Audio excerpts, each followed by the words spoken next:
How you doing, everybody? It's your boy Wardy, and as you can see, we're back at it talking about the Amazons, and finally, we have an update regarding Yoshinobu Yamamoto and the New York Metropolitans. As you see here, we're jumping right to the chase because this is important from Will Salmon himself, who does a fantastic job on the beat for the Mets and The Athletic, states the following. Mets owner Steve Cohen flew to Japan last week to meet with Yoshinobu Yamamoto, league sources tell The Athletic. So I want to know your initial reactions, comments, questions, and concerns down below, because for me, I'm beyond excited about this. We knew that Yamamoto this week was starting to virtually meet with teams, and then starting Monday, we'll be meeting in person with clubs, including the New York Yankees, as others have reported. And the Mets have been a top player for Yamamoto since the absolute beginning, but to find out now that Steve Cohen has went out of his way to fly all the way to Japan himself to meet with Yamamoto is telling of not only how much Cohen wants him, but how much the Mets are pursuing him as a whole here. So my initial reaction is, if the Mets do not like Yamamoto, it's not going to be for a lack of effort. Of course, there's a scenario where, say, he wants to go to the Yanks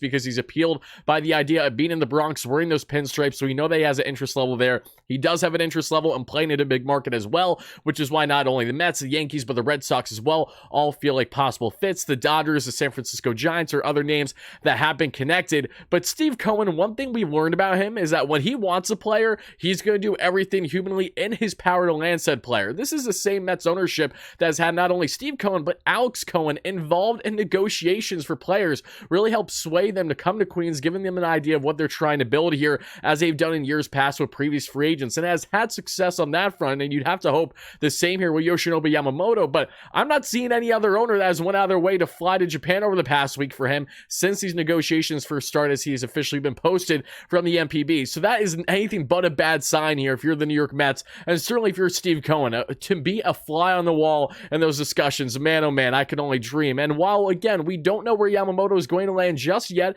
he's going to, again, continue to meet with teams starting this upcoming week in person in the States. But once more, Steve Cohen going out of his way to Japan, the same way that Brian Cashman, for example, went out of his way to Japan a couple times this year, and he did, in fact, witness a Yamamoto no-hitter in person. There's a reason why everyone wants this guy, and there's a reason why he's now projected to get around north of a 10-year deal, $300+ million, not including his posting fee. He's going to cost an arm and a leg when looking at the finances, but the potential upside here in Yoshinobu Yamamoto far outweighs the risk, you could rightfully argue, as a guy that's already being deemed as a potential Cy Young Award winner at the MLB level before he's even got his MLB career started. He has been that good in the MPB, and in case you've been living under a rock, take a look at the stat line down below for Yoshinobu Yamamoto. A disgusting pitcher we have seen over the past number of years in Japan. When I say disgusting, I do not mean disgusting as in bad, I mean disgusting as in good. The guy's been absolutely filthy, has plenty of life on the year, has a late rise to it as well.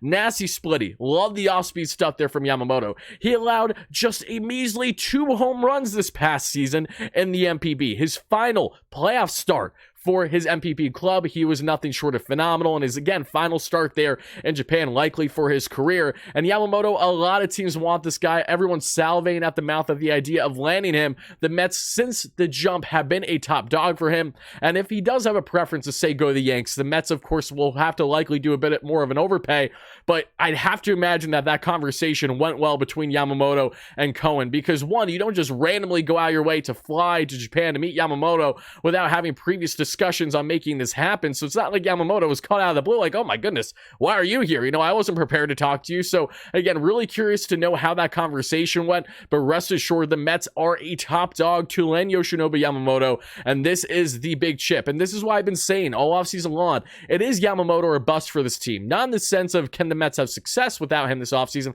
They absolutely can, but by losing out on Yamamoto, whether that's because of factors you can control or not, it still is going to have a significant impact on how you operate for the rest of the offseason, because there just aren't simply names like Yamamoto out there that are nearly as appealing that you can help to address your rotation. Yes, Jordan Montgomery is nice. Yes, Shota Imanaga is nice. Yes, Erod is solid. The list goes on from there, but Yamamoto has continued to be in a class of his own, and while he's going to cost you a boatload of money, this is a guy that if you say lock him up, even on a 10-year deal, he's going to be 35 by the time that ends. He's still going to be 4-5 years younger than a Max Scherzer or Justin Verlander during their time in Queens. So as long as Yamamoto projects hopefully the way that he has continued to be and will do at the MLB level, You have to love the idea of bringing him in, especially on a long-term, even fairly high AAV contract with what you're getting on an every year basis. This is a top dog for any rotation that will go out and land him. If Kodai Senga is getting Cy Young Award votes in his rookie season, when no one anticipated him to have the type of success that immediate at the MLB level,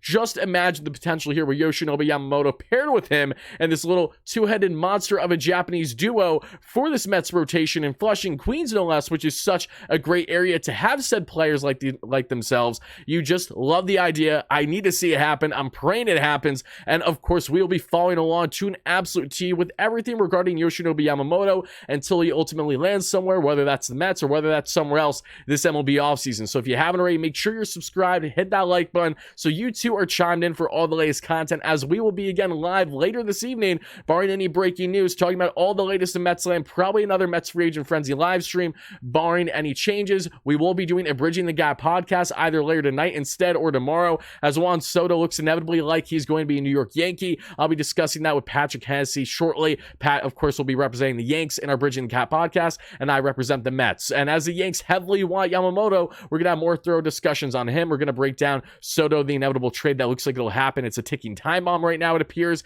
Alex Verdugo going to the Yanks and how the Mets were a player for him as well. So giving you an idea as to the potential outfielders the Mets may be targeting this offseason, and so much more is what we'll be breaking down. So make sure you're chiming in. And again, fans, let me know your thoughts down below to the latest news that yes, the Mets owner himself, Steve Cohen, went out of his way to fly to Japan last week to meet with the coveted MPB star Yoshinobu Yamamoto. And now we will wait and see what the next key updates are regarding the club in Queens and their tag here with Yamamoto. Thank you again, folks. Stay tuned for consistent content as always. And no matter what, let's go Mets, baby. Peace out.